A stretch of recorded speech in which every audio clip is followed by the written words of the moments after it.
Quiero llamar vuestra atención a un texto de la segunda epístola de Pablo a Timoteo, capítulo 2, versículo 1. Es suficiente ese texto, que es uno de los más breves de la epístola segunda de Pablo, pero tiene un tremendo contenido.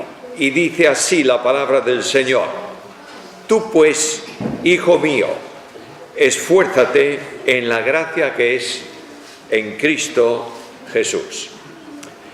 No cabe duda que hoy es un día especial para la Iglesia, día en que se va a ejecutar, a cumplir la ordenanza de Cristo en cuanto al testimonio, al bautismo.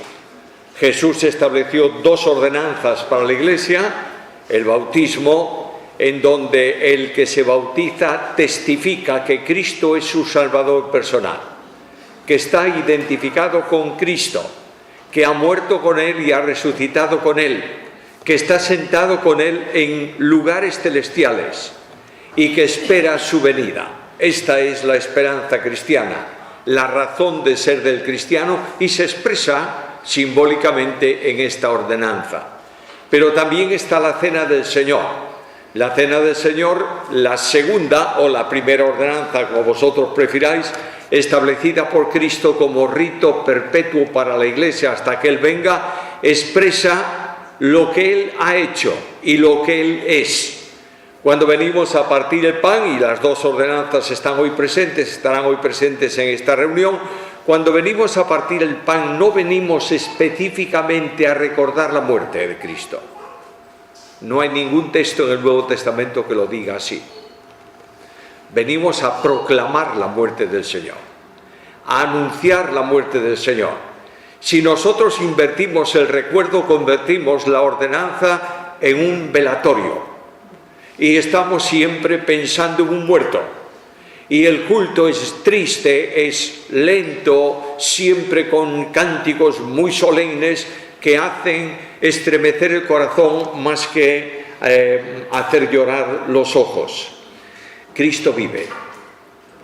Y Cristo dijo: haced esto en memoria de mí. Y el culto cambia. La ordenanza es una ordenanza de recuerdo. ¿Cuántas veces el Espíritu Santo toca el alma cristiana hasta el punto de guardar silencio? Porque sentimos que aquel que murió por nosotros lo ha dado todo. Y extiende a veces sus manos a la congregación y le dice: mirad mis manos, son manos taladradas. Y en esas marcas de la cruz, yo tengo que decir como Pablo: el Señor me amó y se entregó a sí mismo por mí. Y el alma guarda silencio. Pero la tumba está vacía y el Señor ha resucitado, y el corazón cristiano el domingo por la mañana espera que se produzca, se cumpla su promesa: vendré otra vez y os tomaré a mí mismo, para que donde yo estoy vosotros estéis conmigo. ¿Y hay esperanza en eso? Sí. ¿Por qué? Porque dice a continuación: y sabéis a dónde voy y sabéis el camino.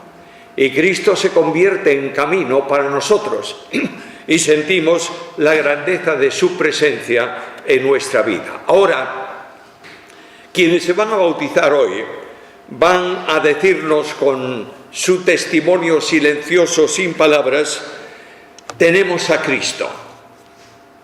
Cristo está en nuestra vida. Vivimos a Cristo y esperamos a Cristo. Y nosotros decimos, llenos de satisfacción: amén. Sea así, y glorificamos el nombre del Señor. Quiero recordaros, hermanos míos amados, que cristianismo no es religión. Cristianismo es comunión con Cristo. La religión distancia a Dios del hombre y engrandece a veces al hombre, porque cumplimos las prácticas religiosas. El cristiano vive a Cristo. Y el cristiano dice en la intimidad de su alma, con reconocimiento y conociendo nuestra limitación: porque para mí el vivir es Cristo. Esto es lo que van a decir nuestros hermanos en esta mañana. En los últimos tiempos la Iglesia ha enfatizado mucho sobre aspectos externos y visibles de la fe. Se habla del elemento de la alabanza en el culto y algunos piensan que la alabanza es simplemente cantar. Y ahí entramos en la polémica, música moderna, música antigua, música rápida, música lenta, ¿qué? Y entramos en conflicto y en discusión. Cuando en el culto no hay ninguna actividad, solo hay actitudes. Porque el culto es la entrega incondicional del creyente al Señor, en gratitud por lo que Él hizo. Ahora se ha hecho mucho énfasis también, y hay una corriente tremenda que se introduce despacito, pero se introduce en el mundo evangélico, diciendo que el cristiano tiene que practicar obras. ¿Es verdad? Sí, es verdad. Pero no por él, sino conducido por Dios y en el poder del Espíritu. ¿Entiendes la diferencia? Algunos se justifican por gracia y se quieren santificar por obras. Y Pablo advirtió esto: miserable de mí, ¿quién me librará de este cuerpo de muerte? Yo quiero mencionar tres cosas rápidamente esta mañana. En primer lugar, el texto habla de una provisión. Esfuérzate ¿en qué? En la gracia. En segundo lugar, habla de una posición. En la gracia que es en Cristo Jesús. Y en tercer lugar, hay una responsabilidad ineludible. Esfuérzate. Estas tres cosas así de simples y sencillos quiero dejarlas para la iglesia esta mañana, para mí el primero y para mis hermanos que se bautizan hoy. La razón de vida cristiana descansa justamente en esto. Primeramente, en una provisión. ¿Qué dice Pablo? Esfuérzate en la gracia. La gracia es una de las manifestaciones del amor de Dios. El amor de Dios descansa en dos grandes pilares: misericordia y gracia. La misericordia es el amor en extensión. El profeta, cuando ve la destrucción de Jerusalén, el profeta Jeremías, en Lamentaciones dice: no hemos sido consumidos, porque nueva es cada mañana su misericordia, grande es tu fidelidad. Ayer por la noche nos acostamos todos sabiendo que Dios nos amaba, ¿verdad? ¿Sí o no? Amén. Amén. Esta mañana abrimos nuestros ojos. ¿Nos sigue amando? Amén. Claro que sí. Y cuando vamos en el transcurso del día y cometemos una falta y tenemos una caída y tropezamos, ¿nos ama? Claro que nos ama.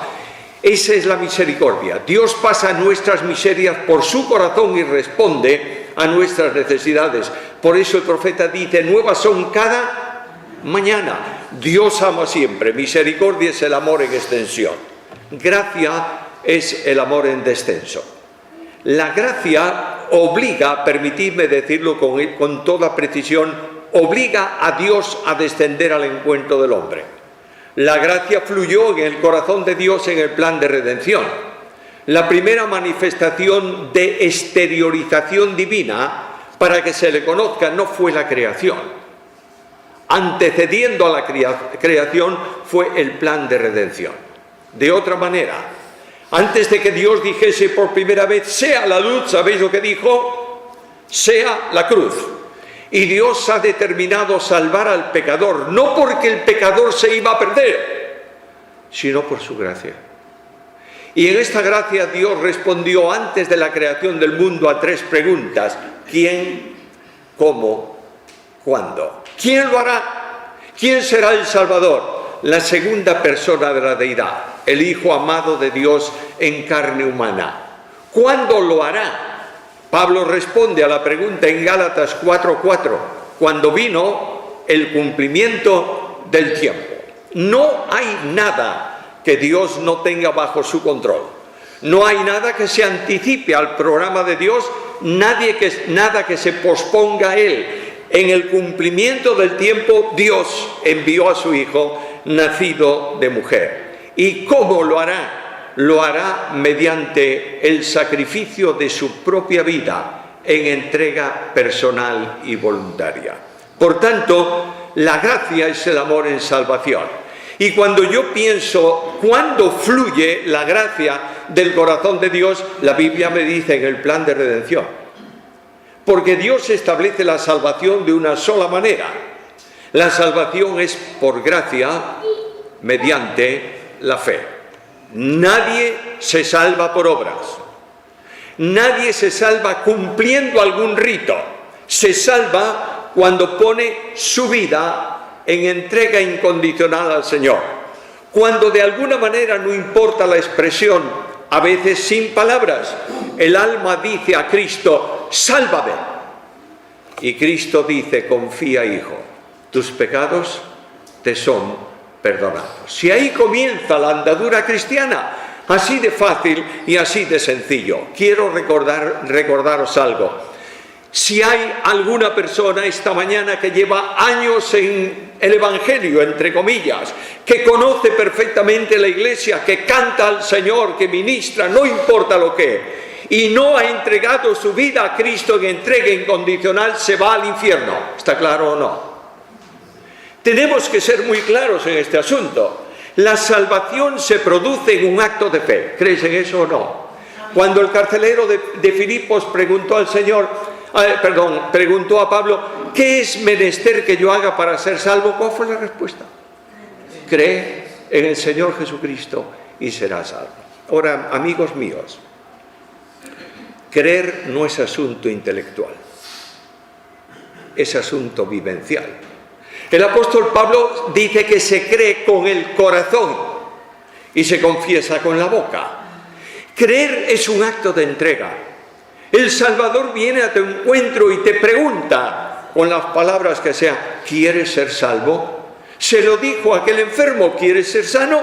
Me lo dice a mí espiritualmente y a ti también, ¿quieres ser salvo? Y tú dices al Señor, impulsado por el Espíritu Santo, que te convence de tu situación de pecado y de miseria.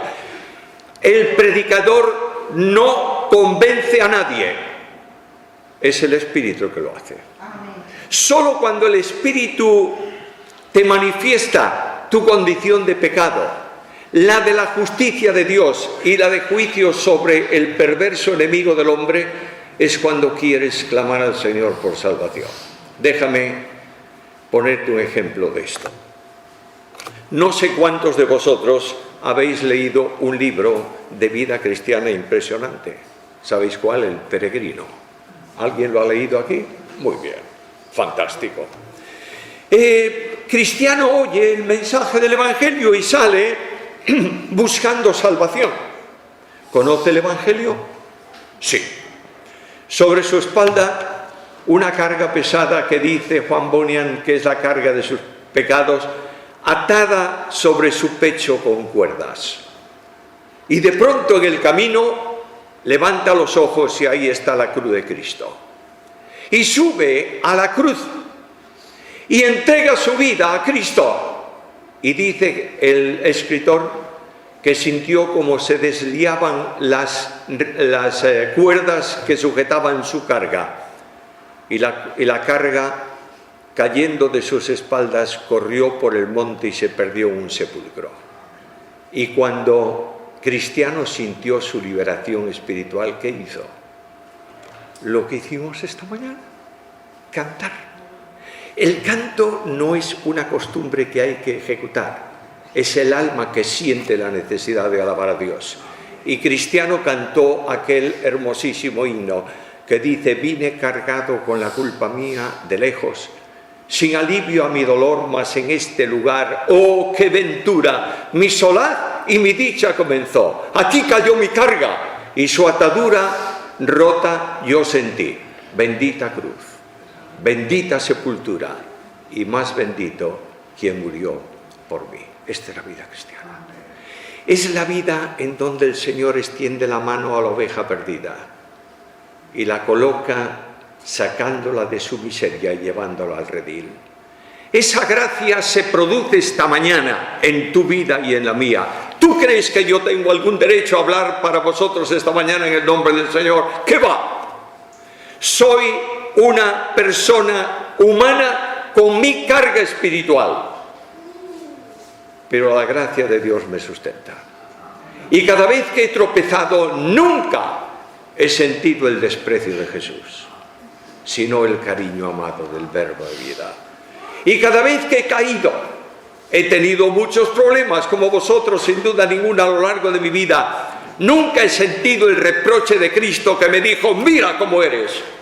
Solo su mano taladrada que me tomó, me puso sobre sus hombros y me restauró al redil. Aquí tienes la gracia. Solo en esta gracia podéis vivir. Solo en esta gracia podemos vivir. La gracia como única manera de salvación. No sé si entre nosotros esta mañana hay alguna persona religiosa. Yo alabo a Dios por las personas que son religiosas. Pero quiero decirte que el único camino de salvación es Cristo. Que el único mediador entre Dios y los hombres es Jesucristo, hombre. Y que la única vía para alcanzar el perdón de pecados y la vida eterna es en Cristo Jesús, recibiéndolo como Señor y Salvador personal. Puedes practicar la religión que tú quieras, porque ninguna religión salva al hombre. Solamente lo salva la gracia de Dios en Jesucristo, el único Salvador. Ahora, esta gracia, decía antes, obliga a Dios a venir, a descender. Mira, cada vez que encuentras gracia en el Nuevo Testamento está descenso. ¿Quieres 2 ejemplos solo? Bueno, hay muchos más, pero pongo 2. Juan 1:14, y aquel verbo, Dios, se hizo carne, hombre. ¿Descenso? Sí. Y se manifestó en él la gloria como del unigénito del Padre, lleno de gracia. ¿Quieres el segundo ejemplo? Prometí 2, va el segundo. Porque ya conocéis la gracia de nuestro Señor Jesucristo, que por amor de vosotros se hizo pobre, siendo rico, para que vosotros con su pobreza fueseis enriquecidos. Mi hermano amado, el descenso de Dios no es de aproximación al hombre, es de humanidad plena. El Verbo se hizo hombre, se hizo carne. Y algo más, permíteme que utilice una palabra que yo no creo que esté en el diccionario de la lengua castellana. Dios no se aproximó, se aproximó, se hizo nuestro prójimo. Él vino para gustar nuestra experiencia de vida, ¿o no? Nuestras tentaciones, puede ser tentado Dios, Santiago dice no, pero como hombre fue tentado, ¿verdad? ¿Puede tener hambre Dios? No, Él sustenta toda la creación. Pero su Hijo Jesucristo en carne humana tuvo hambre, y tuvo sed, y tuvo sueño. ¿Conoce acaso Dios lo que es la angustia? No, porque Él es felicidad admirable. La conoce todos los problemas del hombre intelectualmente. ¿Sabe Dios lo que es la agonía? Sí, intelectualmente. Pero de pronto Dios se aproxima, se hace nuestro prójimo. Y dice, mi alma está muy triste hasta la muerte. Y este que se aproxima llora nuestras lágrimas y muere nuestra muerte. Este es Dios. La gracia hace que Dios descienda a nuestro encuentro personalmente y esté con nosotros. Ahora, esta gracia que salva es la gracia que santifica. Leo un texto de la primera carta de Pedro, capítulo 1, versículos 14 al 16. Como hijos obedientes, no os conforméis a los deseos que antes teníais estando en vuestra ignorancia, sino como aquel que os llamó es santo, sed también vosotros santos. ¿Cuándo? En toda vuestra manera de vivir, porque está escrito, sed santos, porque yo soy santo. ¿Sabes lo que dice Pedro? La santidad absoluta es Cristo. Solo serás santo cuando vives a Cristo. Y Cristo dijo algo en su ministerio: si el Hijo os libertare, seréis verdaderamente libres. Ahora, ese texto que está perfectamente traducido, yo cuando algunos dicen por ahí, este texto no está bien traducido, para un poquito, porque los traductores de Reina Valera, por ejemplo, que es la que yo tengo delante, sabían más griego que nosotros, o por lo menos tanto. Pero quiero deciros que ese texto tiene una amplitud mayor. Lo voy a decir de otra manera. Solo cuando Cristo te libra, eres libre. ¿Te libró al principio de la condenación? Sí. Pero si no te libra cada instante de tu vida, mientras Él no te libra, eres esclavo de tu naturaleza caída, que no puedes superar por ti mismo. Por tanto, la grandeza del versículo es clara. Hijo mío, esfuérzate ¿en qué? En la gracia. Solo podemos ser santos cuando vivimos a Jesús. La fuente natural de poder para la vida cristiana, ¿cuál es? Escucha Filipenses 4:13. Todo lo puedo ¿en quién? En Cristo, que me fortalece. La experiencia de poder en la vida del creyente, el testimonio de cada creyente, es Filipenses 1:21, porque para mí el vivir es Cristo. La realidad de esa experiencia de victoria es Cristo. Escucha a Pablo, con Cristo estoy juntamente crucificado y ya no vive Pablo. Ahora es Cristo el que vive en Pablo. De manera que cuando creímos en Cristo, nuestro yo, que nos atenazaba y nos esclavizaba, ha sido crucificado con Jesús. Y el yo de Dios, que es Cristo, vino a nuestra experiencia para darnos ¿qué cosa? Libertad. Y ahora viene el deseo de Pablo, porque tenemos necesidad de una vida de poder, ¿o no? ¿En dónde? ¿Quién nos va a dar ese poder? Escucha lo que dice Pablo cuando habla de su deseo, a fin de conocerle y el poder de su resurrección. No es un poder cualquiera, es el poder omnipotente de Dios que vive, que actúa en la vida del cristiano para que pueda decir, como decía Pablo, somos llevados en triunfo ¿cuándo? Siempre en Cristo Jesús. El lugar de la victoria es precisamente una vida rendida incondicionalmente a Cristo. Escucha lo que dice Pablo. Vosotros os vais a bautizar, permitidme una alusión directa. Os vais a bautizar, ¿verdad? ¿Habéis creído en Cristo? Muy bien. ¿Vivís a Cristo? ¿Esperáis a Cristo? Perfecto, todo eso nos lleva a algo importante. ¿Vais a servir a Cristo? ¿Y cuál es el estímulo para el servicio en la iglesia? Hermanos queridos, tenemos que repartir folletos porque no vino nadie el sábado, vamos a hacerlo hoy.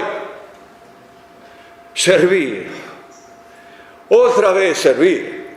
Bueno, escucha lo que dice la Biblia.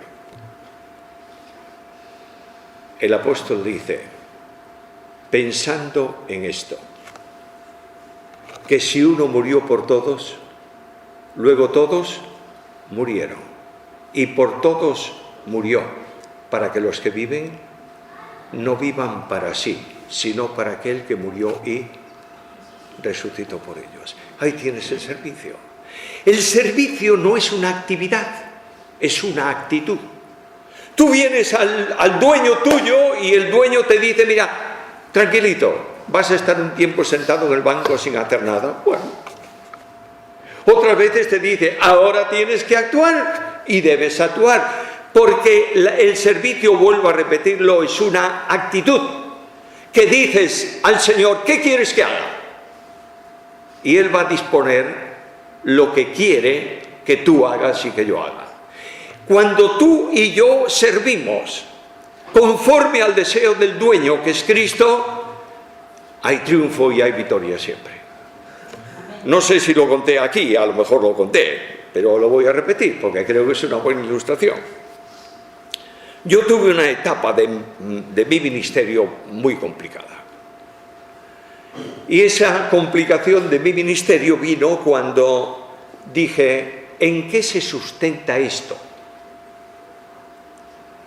Y la respuesta fue la de siempre. Siempre se hizo así. Yo dije, no me vale. Y pregunto, ¿y por qué lo hacemos? Porque así fuimos enseñados. No me vale. Yo no voy a hacer nada en la iglesia ni en el ministerio que no esté aquí. Yo no elevo a doctrina tradiciones ni sistema. Y cuando me puse en ese plan, no toqué doctrina, toqué la estantería. Y se descoyuntó la estantería de muchos. Y comenzó el problema. Y un día estaba con mi esposa Esther en un lugar de la República Argentina. Y me llamaron los ancianos de una iglesia, con los que tenía un compromiso 2 semanas después. Y me dijeron, mira, vamos a suspender la invitación. Y yo le dije, bueno, no hay problema. El que me invita, me desinvita, tiene toda la autoridad. Pero me gustaría saber por qué.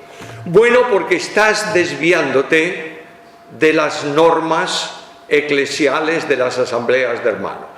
Bueno, pasa 1 año, 2, 3, y al cabo de un tiempo, los ancianos de la misma iglesia, que yo estaba también en Argentina, me llamaron y me dijeron, ¿quieres predicar aquí el próximo domingo? Y yo dije, ¿lo oí bien? ¿O se han vuelto locos? No, naturalmente que sí. Bien, subía al púlpito de esa iglesia 28 años después de la última vez que prediqué. Y yo pregunté muchas veces al Señor por qué. Tengo la respuesta. Yo estaba alcanzando ciertas posiciones que no me corresponden. Y en los grandes eventos, perezmillos. ¿Y sabe lo que hizo el dueño? Siéntate y aprende, que solamente soy yo el Señor. Y cuando tú aprendes esto, Dios activa nuevamente el ministerio. Porque no es cuestión de deciros, para mí el vivir es Cristo. Es cuestión de que sepáis que es verdad. Y cuando entendemos esto, tenemos una vida de victoria y Cristo se hace también esperanza para vosotros. ¿Tenéis esperanza? Claro, igual es la esperanza. A veces yo lo digo así un poco a la ligera, coloquialmente entre hermanos. A veces la esperanza de los creyentes es la jaula de oro. ¿Sabéis cuál es la jaula de oro? Bueno, la ciudad celestial. Calle de oro, puerta de perlas, fundamentos de piedras preciosas, y a veces yo sueño y cierro mis ojos como cristiano humano y digo, qué fantástico va a ser eso. Y me imagino que llego allí a la presencia del Señor y me da un vestidito blanco impecable, sin una sola mancha, para mí muy difícil, y sin una sola arruga, más difícil todavía. Y luego me dice, a ver, tráiganle un arpa de oro a este. Y me da un arpa de oro. Y él dice, y una nube cómoda para sentarse. Y ahora a cantar per secula seculorum. ¡Qué aburrimiento! ¿Esperamos la ciudad celestial? Sí. Tú y yo, seguro. Pero ¿sabéis cuál es nuestra esperanza? Cristo en vosotros, esperanza de gloria. ¿Tú te imaginas un cielo sin Jesús? No sería posible.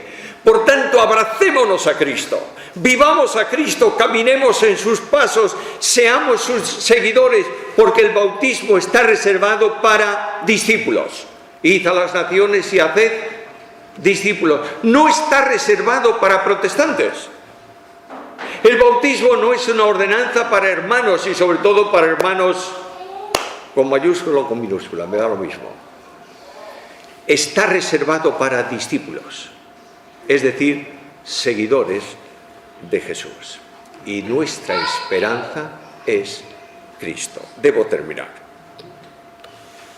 La responsabilidad. Vuelvo al texto. Tú pues, hijo mío, esfuérzate en la gracia, que es ¿dónde? En Cristo Jesús. Ahí está la dirección de cada uno de ellos. El registro celestial tiene el nombre de esa persona y su dirección. ¿Dónde vive? En Cristo. ¿Entiendes esto? Por tanto, puedes estar en una cárcel, condenado a muerte como Pablo, sin esperanza humanamente hablando, y Pablo dice, todo lo puedo en el lugar donde estoy, en Cristo. No hay posibilidad de vida cristiana si no es en Cristo. En Cristo tengo vida eterna, lo veíamos ayer por la tarde. En Cristo tengo esperanza de gloria. En Cristo tengo el poder que necesito. En Cristo tengo el ejemplo para seguir sus pisadas. Y en Cristo tengo todo el poder para una vida de santidad. ¿Entiendes esto? El secreto, amigos míos, hermanos míos, está en Cristo. Y mientras la iglesia no recupere a Cristo, será una iglesia triste que mendiga por todo y no tiene ninguna orientación. Cristo, solo Cristo y nada más que Cristo, porque es el único mediador entre Dios y los hombres. Ahora, yo tengo unos cuantos años. ¿Las fuerzas se agotan o no? Claro que sí, me lo digas que no. No era aquella época de Ferrol que veníamos desde la puerta de la Escuela Naval Militar hasta Carretera de Castilla y luego aquí a todo galope y no pasaba nada. Bueno, los que conocéis Vigo sabéis que Vigo es la ciudad más llana de Galicia, ¿verdad? No tiene prácticamente una calle llana, todos son cuestas. Y uno de los deportes que teníamos en la iglesia al final del culto era dos grupos de jóvenes. Unos por esta calle y los otros por la otra, a ver quién llegaba antes a un cruce de carreteras que había, que se llamaba Los Llorones. No sé por qué le llamaban así, pero se llamaba así. Íbamos, ganábamos o perdíamos echando la lengua afuera y 3 minutos después podíamos volver a repetirlo, porque teníamos muy pocos años. Hoy me mandan subir una cuesta en Vigo rápida y a la mitad de la cuesta digo, para un poquito, porque el motor no acelera más.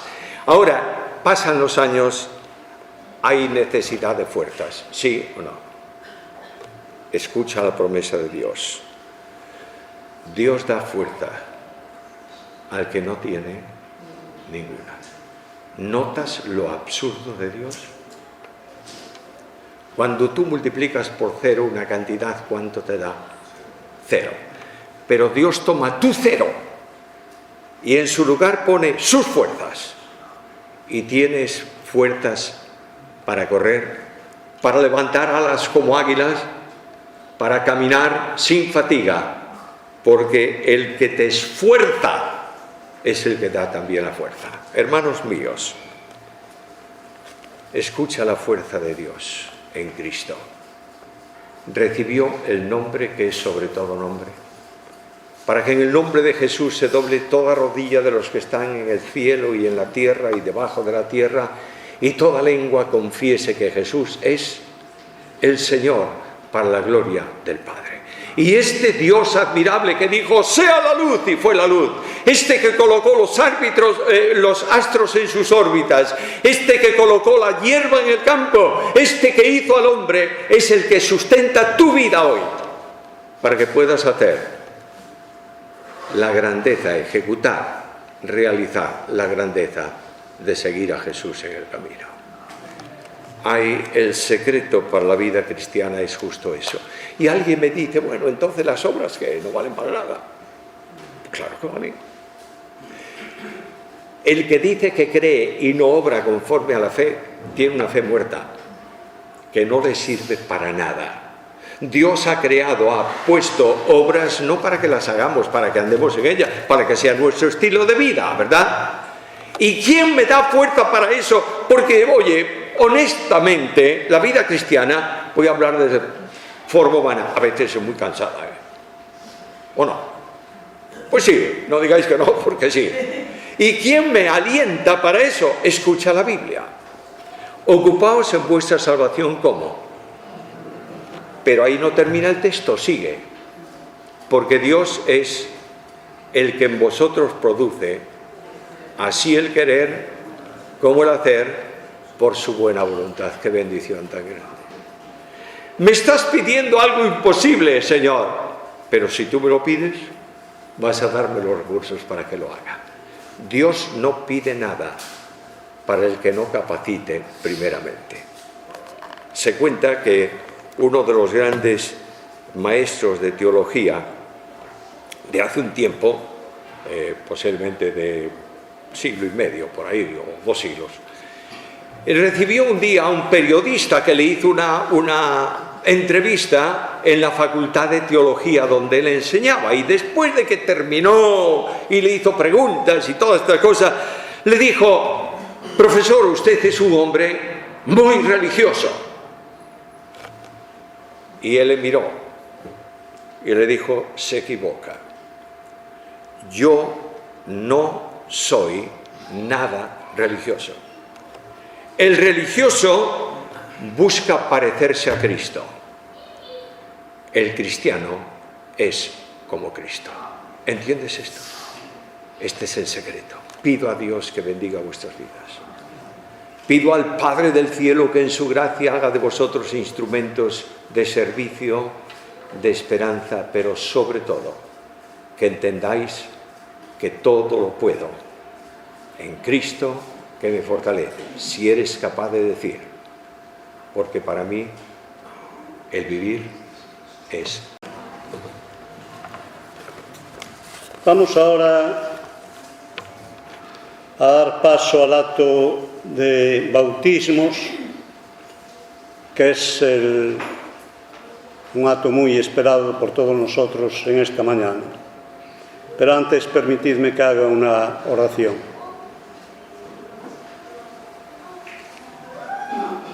Señor, ayúdanos a realizar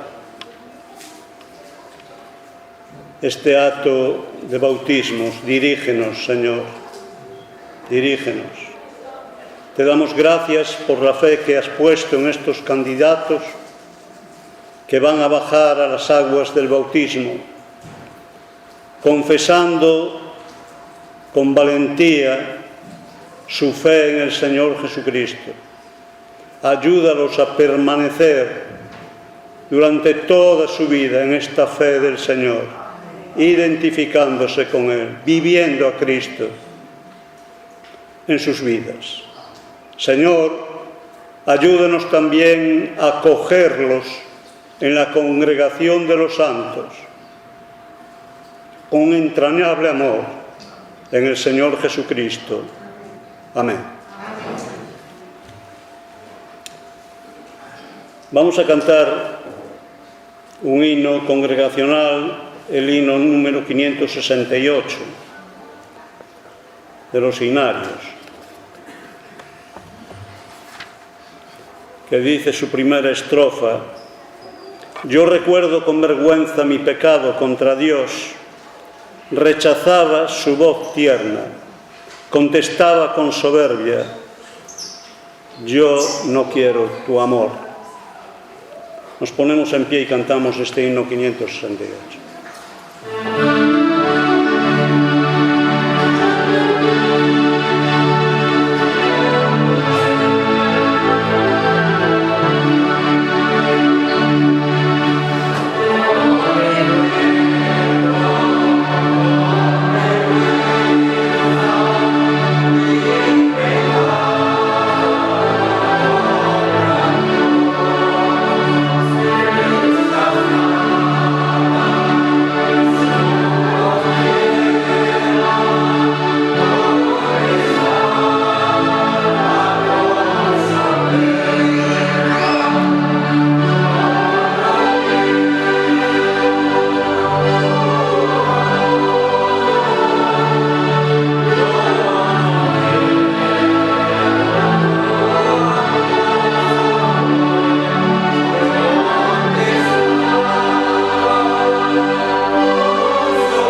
primer candidato o la primera candidata para bajar a las aguas del bautismo es nuestra joven hermana Polina Tischenko.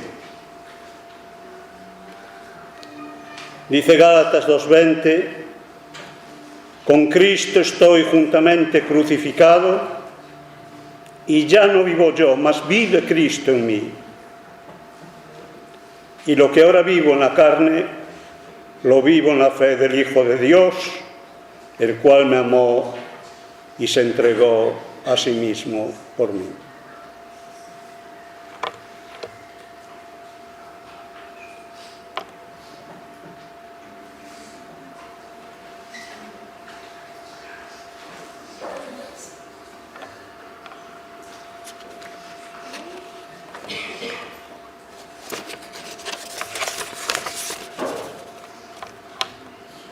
Polina, ¿crees en el Señor Jesucristo como tu Salvador personal? Sí. Por tu confesión de fe, yo te bautizo en el nombre del Padre, y del Hijo, y del Espíritu Santo.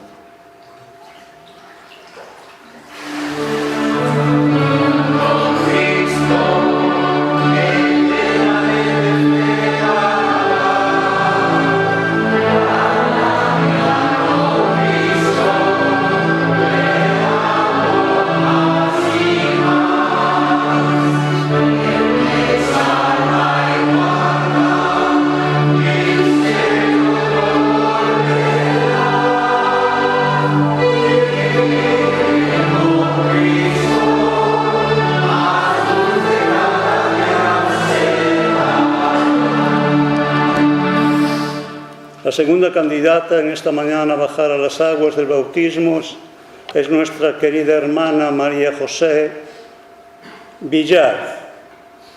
Dice 1 de Juan 5:4: porque todo lo que es nacido de Dios vence al mundo, y esta es la victoria que ha vencido al mundo, nuestra fe.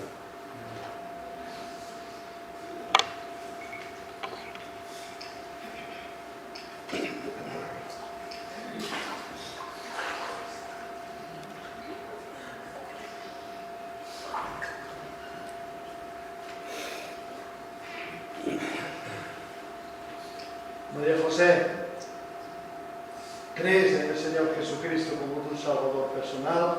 Sí, creo. Por tu confesión de fe, yo te bautizo en el nombre del Padre, y del Hijo, y del Espíritu Santo.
La tercera candidata para bajar a las aguas del bautismo es nuestra hermana Lucía Silveira.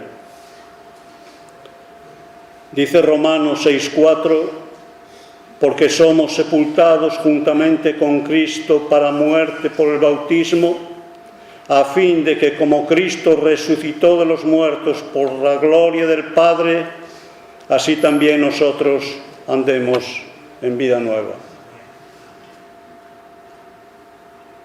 Buenos días, hermanos. conocen, en nombre de Lucía, quiero compartir con todos ustedes un pequeño resumen de lo que fue mi vida antes de conocer al Señor. En mí solo había tristeza, soledad, amargura.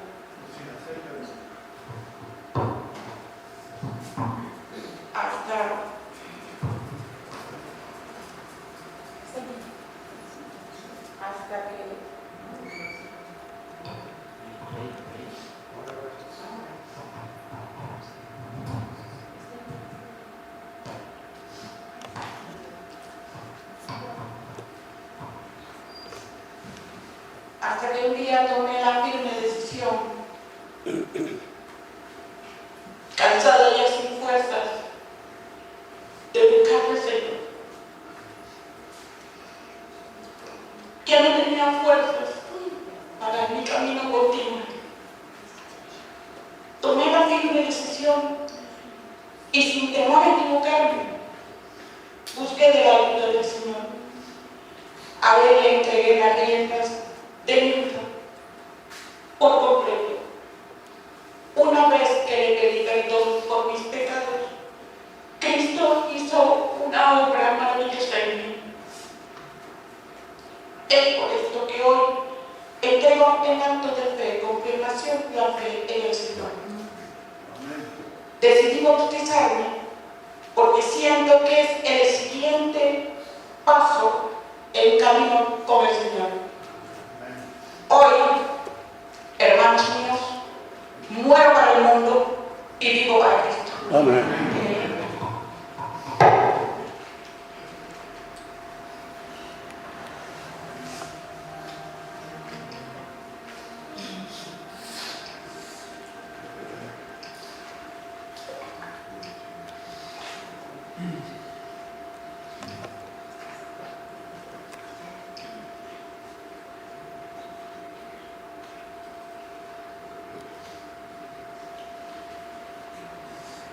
Lucía, ¿crees en el Señor Jesucristo como tu Salvador personal? Sí, creo.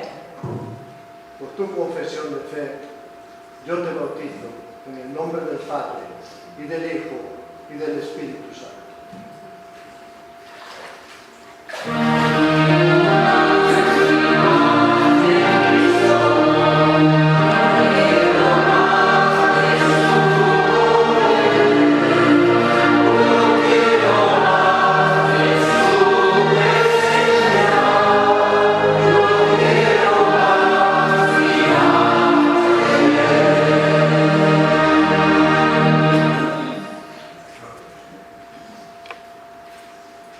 El tercer candidato para bajar a las aguas del bautismo es nuestro hermano Julián Pérez. Dice 2 Corintios 5:17, de modo que si alguno está en Cristo, nueva criatura es. Las cosas viejas pasaron, he aquí, todas son hechas nuevas.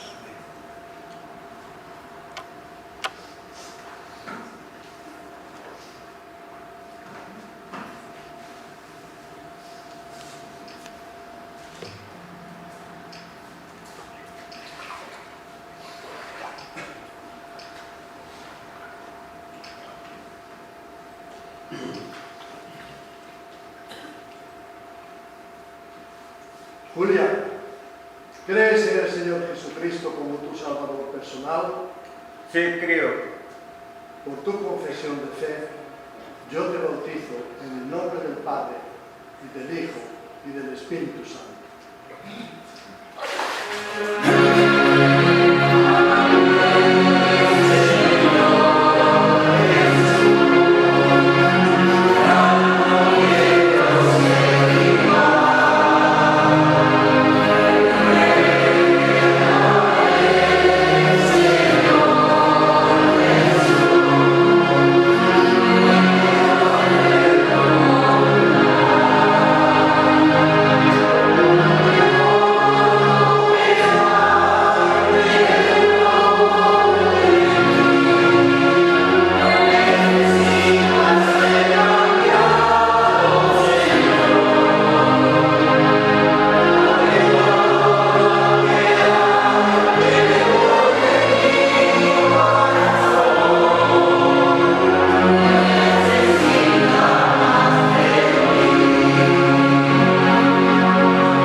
Señor nos siga bendiciendo no que resta de culto. Amén.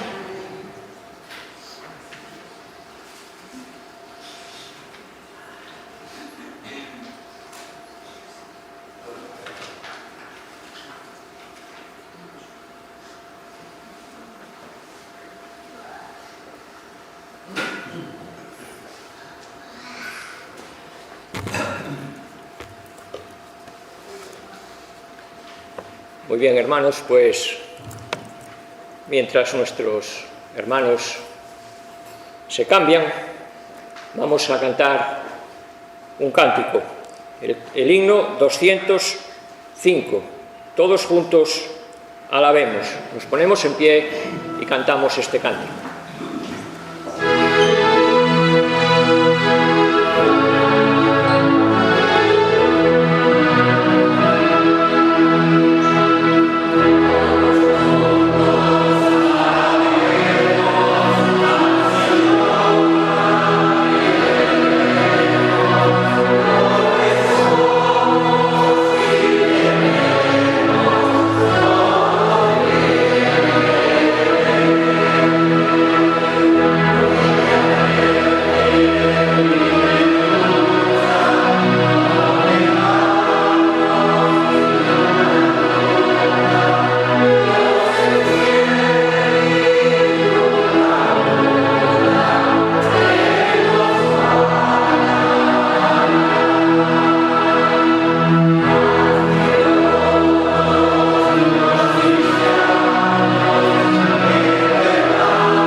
Vamos a tener una lectura en las Sagradas Escrituras en la epístola del apóstol Pablo a los Efesios. Efesios capítulo 1 y en los versículos desde el 3 hasta el 23. Efesios 1 del 3 al 23. Bendito sea el Dios y Padre de nuestro Señor Jesucristo, que nos bendijo con toda bendición espiritual en los lugares celestiales en Cristo, según nos escogió en Él antes de la fundación del mundo, para que fuésemos santos y sin mancha delante de Él.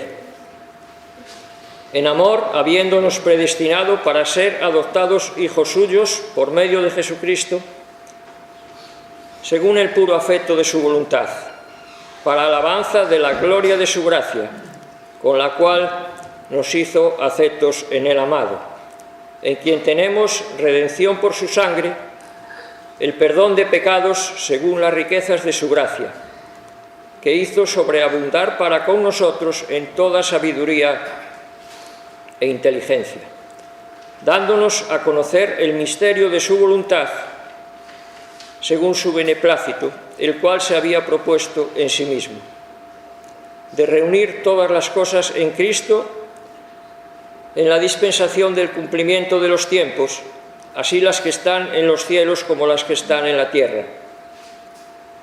En Él asimismo tuvimos herencia, habiendo sido predestinados conforme al propósito del que hace todas las cosas, según el designio de su voluntad, a fin de que seamos para alabanza de su gloria, nosotros los que primeramente esperábamos en Cristo. En Él también vosotros, habiendo oído la palabra de verdad, el evangelio de vuestra salvación, y habiendo creído en Él, fuisteis sellados con el Espíritu Santo de la promesa, que es las arras de nuestra herencia hasta la redención de la posesión adquirida para alabanza de su gloria. Por esta causa también yo, habiendo oído de vuestra fe en el Señor Jesús y de vuestro amor para con todos los santos, no ceso de dar gracias por vosotros, haciendo memoria de vosotros en mis oraciones, para que el Dios de nuestro Señor Jesucristo, el Padre de gloria, os dé espíritu de sabiduría y de revelación en el conocimiento de Él, alumbrando los ojos de vuestro entendimiento, para que sepáis cuál es la esperanza a que Él os ha llamado, y cuáles las riquezas de la gloria de su herencia en los santos, y cuál la supereminente grandeza de su poder para con nosotros los que creemos, según la operación del poder de su fuerza, la cual operó en Cristo resucitándole de los muertos y sentándole a su diestra en lugares celestiales, sobre todo principado y autoridad y poder y señorío, y sobre todo nombre que se nombra no solo en este siglo, sino también en el venidero, y sometió todas las cosas bajo sus pies y lo dio por cabeza sobre todas las cosas a la Iglesia, la cual es su cuerpo, la plenitud de aquel que todo lo llena en todo. Vamos a cantar otro cántico, el himno número 160, Puedo confiar en el Señor. Nos ponemos en pie y cantamos este cántico.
Pues seguimos, hermanos, con el transcurso de este precioso culto, de estos preciosos momentos, y ahora Liuba con las niñas nos van a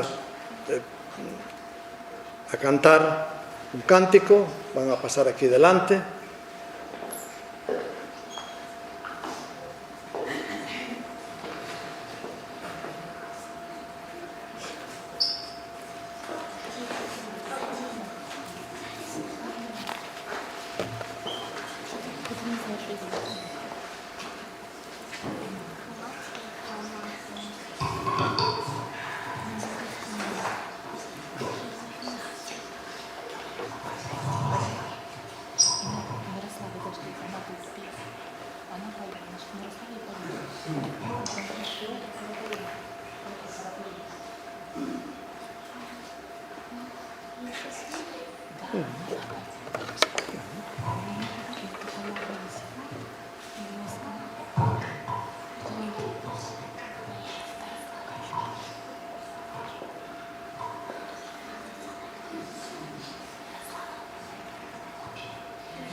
Qué momentos tan preciosos estamos pasando esta mañana. Qué momentos tan gloriosos podríamos decir que estamos pasando. Esta es una concesión de la gracia de Dios. Esto es, lo digo para los creyentes, lo sabemos, pero también lo digo para el testimonio de alguien que todavía está aquí en esta mañana, que no haya entregado su vida al Señor. Y queremos decirle a unos y a otros, la Iglesia es muy gloriosa y tiene mucho para todos. Damos gracias al Señor porque pertenecemos a una Iglesia gloriosa y victoriosa. Ya el germen de esa Iglesia casi podríamos decirlo de esta manera, remontarlo a aquel momento cuando el Señor Jesucristo tiene esta enseñanza: donde estén 2 o 3 congregados en mi nombre, allí estoy en medio de ellos. Y estos somos nosotros. Y esto es la Iglesia. La Iglesia en medio de nosotros, en medio nuestra, en medio de la Iglesia, el Señor Jesucristo proveyendo para la Iglesia, sosteniendo la Iglesia, alimentando la Iglesia, guiando, dirigiendo a la Iglesia. Se cumplen estas palabras: congregados en el nombre de Dios, allí estoy yo en medio de ellos. Y esto es real, y esto es así porque Cristo amó a la Iglesia y se entregó a sí mismo por ella. Y alabamos y bendecimos al Señor por estas verdades, porque recordamos que esta Iglesia que es gloriosa, que fue levantada desde Pentecostés a través de los siglos, a través de en medio de las naciones, en medio de las culturas, en medio de las razas, y levantándola gloriosamente y victoriosamente en un contexto de un mundo de pecado y de maldad. Y Dios hizo que la Iglesia sea victoriosa. En ese contexto y en esa realidad, a esa Iglesia nos hemos unido todos un día cuando hemos creído en el Señor Jesucristo. Y nuestros hermanos que se han bautizado aquí en esta mañana también un día creyeron en el Señor Jesucristo. Y al creer y recibir el Señor Jesucristo como su Salvador personal, fueron nacidos del Espíritu. Es decir, fueron bautizados por el Espíritu. Y Dios puso sello sobre ellos. Y sobre nosotros ya en ese momento un sello de propiedad: sois míos, para siempre y para toda la eternidad. Dios hizo por medio de su Espíritu, en ese momento que nacemos de nuevo, que nacemos del Espíritu, es una obra silenciosa, que es guardada y vivida y experimentada en cada corazón, íntimamente. Pero el Señor puso en esa manera silenciosa una gracia muy abundante. Preparó ya desde el primer momento a esos nuevos creyentes para vivir una vida victoriosa como hijos de Dios, para vivir la vida cristiana en todo el sentido más amplio de la expresión. Ahora, y desde ese momento Cristo nos ha recibido a cada uno. Cristo ha recibido también en ese momento a nuestros hermanos que se bautizaron en esta mañana. Pero hay un momento cuando todos estos creyentes que un día nos hemos incorporado y formado parte de la Iglesia Universal y que hemos recibido el bautismo del Espíritu, el Señor también da un mandato en su palabra.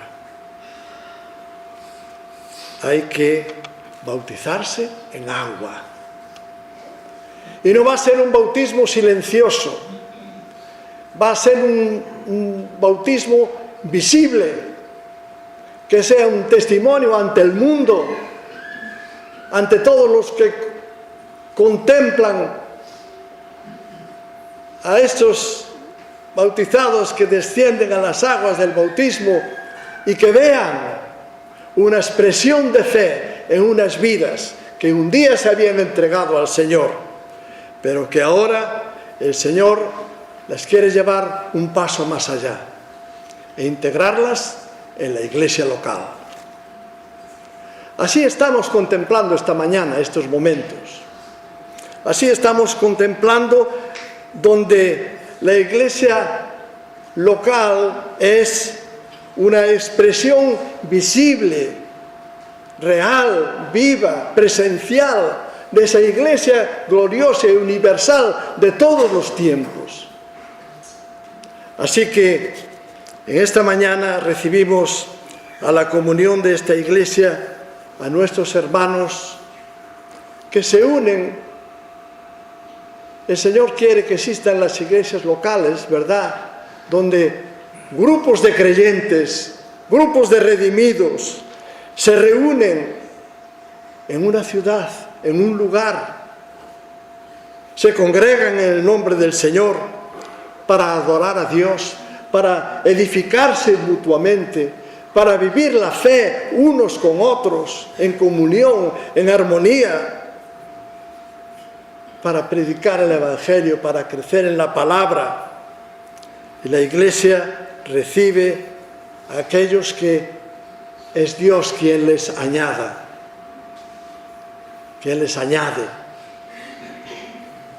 Pero, y no es la Iglesia la que los añade, es Dios mismo. Ahora, Dios, ¿qué le ha dicho a la Iglesia?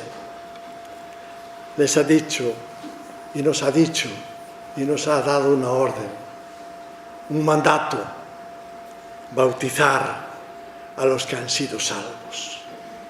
Y es lo que hemos hecho esta mañana. Hemos obedecido ese mandato del Señor, dar ese bautismo para que ellos sean bienvenidos y entren a formar parte de esta iglesia local. Bienvenidos, Polina, María José, Lucía, Julián. Que el Señor os bendiga.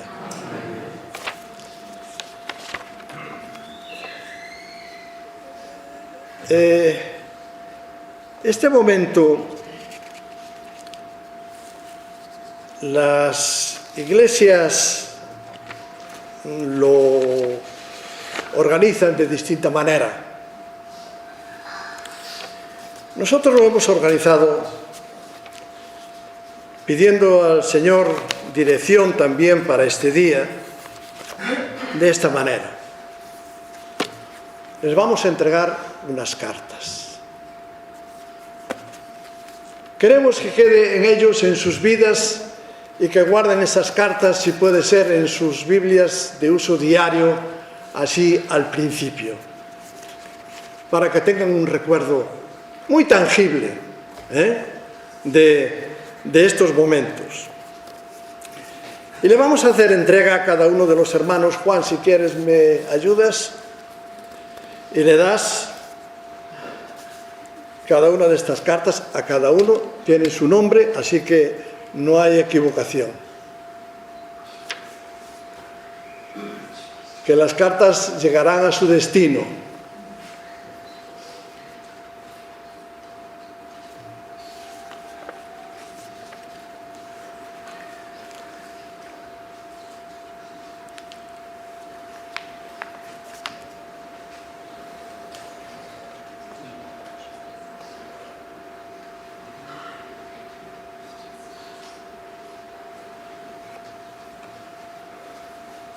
Gracias, Juan. Ahora os quedaréis con la intriga. Bueno, ¿y qué dirán esas cartas? Pues hermanos, esas cartas son entregadas de parte de la Iglesia. Y yo voy a leer qué dicen esas cartas. Con la fecha de hoy, con gran gozo, damos gracias porque hoy el Señor te ha honrado con un gran regalo para tu vida. Recibirte y darte la bienvenida para que te integres en la familia espiritual que es esta iglesia local de calle Sartaña, en Ferrol, según Efesios 2:19, como miembro de la familia de Dios. El bautismo en agua realizado en el día de hoy no es un simple rito religioso, os decimos. Es una declaración pública de fe, identificándote en la muerte, sepultura y resurrección de Cristo, y una confesión visible de que tú también has muerto al pecado y ahora vives una nueva vida en Cristo. Romanos 6:4. Y esta iglesia se alegra por ti y da gracias al Señor por tu vida, y deseamos ser de bendición para ti, y asimismo que tú seas de bendición, que vosotros seáis de bendición para esta iglesia. Nos alegra profundamente que ahora forméis parte activa de esta iglesia. Queremos animaros a que sigáis profundizando en vuestra relación con el Señor. Esta iglesia es vuestra casa espiritual. Deseamos que encontréis un lugar donde podáis crecer espiritualmente y servir al Señor usando los dones que Dios tiene para vosotros, porque la promesa es: el que comenzó en vosotros la buena obra la perfeccionará hasta el día de Jesucristo. Filipenses 1:6. Como nuevos miembros también os animamos a abrazar con gozo las responsabilidades de la vida cristiana. Vivir en santidad, participar con fidelidad y perseverancia en las actividades y vidas de la Iglesia, ayudar a sostener la obra del Señor y ser luz y testigos fieles de Cristo en el entorno donde el Señor os haya puesto para desarrollar vuestra vida. Recordar que no estáis solos. Nosotros, la Iglesia, estaremos caminando con vosotros. Nosotros con vosotros y vosotros con vosotros. Y la grandeza es que el Señor nos acompañará a todos. Y en ese acompañamiento estará trabajando en nuestras vidas. Nos comprometemos a orar por vosotros, a animaros en la fe, para que seáis fortalecidos y edificados con amor y conforme a la verdad de la palabra de Dios. Finalmente, poner atención al párrafo que viene a continuación,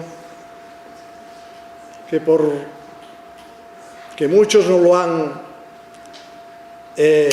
aplicado debidamente, le ha sido de tristeza para sus vidas.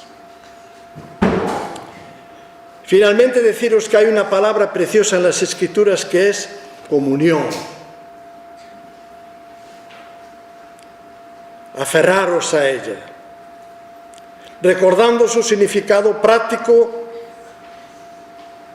y une a la comunión con Dios.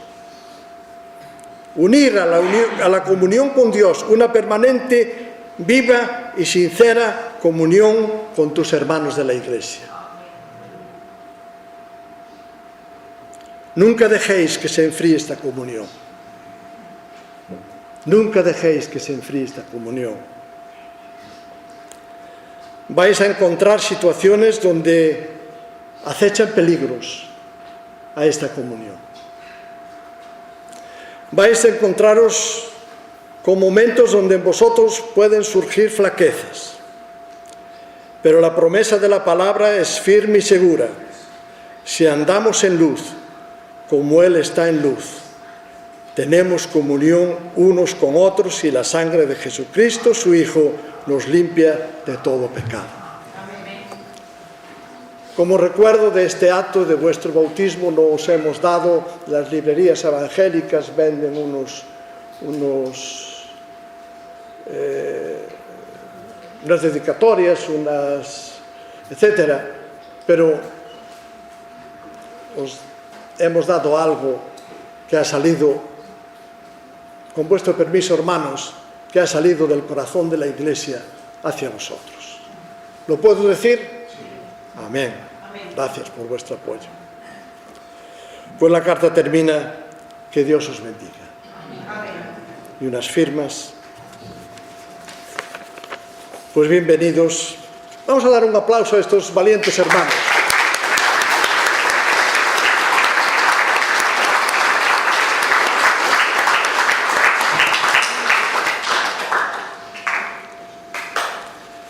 Muy bien, pues hermanos, queremos en esta mañana también pensar que, y lo está haciendo, esto es un culto de testimonio también. Alabamos al Señor, le damos gracias, los creyentes sabemos expresarlo íntimamente y públicamente. Pero también este culto es un culto de testimonio, porque el bautismo es un gran testimonio. Sabíamos que esta mañana iba a haber íbamos a particularizar por un momento este testimonio hacia unos hermanos. Bueno, hacia unos hermanos, voy a ser más preciso, hacia unos amigos que esta mañana nos iban a acompañar, y creo que estoy viendo caras que sí nos están acompañando, un número. Son ucranianos, de procedencia del país de Ucrania. Y queremos no estarán entendiendo mucho, porque no manejan nuestro idioma, no están entendiendo mucho del testimonio que estamos dando aquí en esta mañana. Pero queremos tener una atención hacia ellos, que nadie se vaya sin entender cuál es el testimonio que estamos teniendo aquí esta mañana y por qué. Vamos a tener esa atención hacia nuestros amigos ucranianos. Liuba, ¿me vas a ayudar? Aquí hay y ucranianos, y kazajos, y rumanos, entonces yo hablo ucraniano y... Bueno, pues los demás que te interpreten a ti. Muy bien, pues vamos a decirles, amigos de Ucrania que nos acompañáis en esta mañana. Друзі наші українці, і не тільки українці, які сьогодні з нами. Sabemos que vuestra nación está atravesando una guerra muy dura. Sabemos de vuestro dolor, de las pérdidas de tantas vidas, de la lucha por sobrevivir. Українці, ми знаємо, що в вашій країні зараз війна. І ми знаємо про ваш біль, про втрати багатьох життів, про боротьбу за виживання. No sabemos cómo va a acabar esta guerra, pero queremos deciros que todos los seres humanos estamos en medio de otra guerra que también os afecta a vosotros. Ми не знаємо, чим закінчиться ця війна, але ми хочемо сказати вам, що всі люди перебувають посеред іншої війни, яка також впливає на нас. Una guerra que es profunda y eterna, la guerra contra el pecado y contra la condenación eterna. Війна, яка ще глибша та вічніша, війна проти гріха та проти вічного прокляття. La derrota en esta guerra no significa perder una ciudad o un país, sino perder la vida eterna y quedar separados de Dios para siempre. Поразка в цій війні не означає втрату міста чи країни, а радше втрату вічного життя та назавжди відокремлення від Бога. Pero aquí está la buena noticia. Esta guerra sí la podéis ganar. Але маємо і добру новину. В цій війні ми можемо виграти. Y se gana no con armas, sino con un Salvador, el Señor Jesucristo. І вона виграється не завдяки зброї, а завдяки Спасителю Ісусу Христу. Él vino al mundo para darnos la victoria sobre el pecado y la muerte. Él murió en la cruz por nuestros pecados y resucitó al tercer día para darnos vida eterna. Він прийшов у світ, щоб дати нам перемогу над гріхом і смертю. Він помер на хресті за наші гріхи та воскрес на третій день, щоб дати нам вічне життя. La Biblia dice, por cuanto todos pecaron y están destituidos de la gloria de Dios. Біблія каже, бо всі ми згрішили і позбавлені Божої слави. Римлянам 3:23. Pero la Biblia nos habla de solución y esperanza. Romanos 5:8. Mas Dios muestra su amor para con nosotros en que siendo aún pecadores, Cristo murió por nosotros. Але Біблія також говорить нам про вирішення проблеми та надію. В Римлянах 5 розділ 8 вірш написано так. Бог же показує свою любов в нас, тим доказує, що Христос умер за нас, коли ми були ще грішниками. Juan 5:24 Jesús dijo, de cierto os digo, el que oye mi palabra y cree al que me envió, tiene vida eterna y no vendrá a condenación, mas ha pasado de muerte a vida. Також в Івана 5 розділ 24 вірш написано так. По правді кажу вам, хто слухає слова мого і вірує в того, хто послав мене, життя вічне той має, і на суд не приходить, але перейшов від смерті в життя.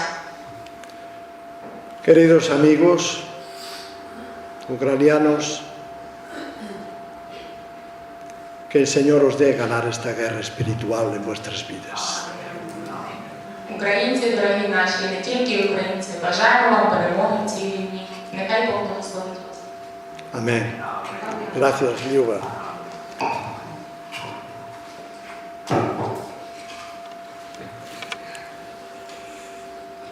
Muy bien, pues tenemos también a la vista el participar de los símbolos también en esta mañana.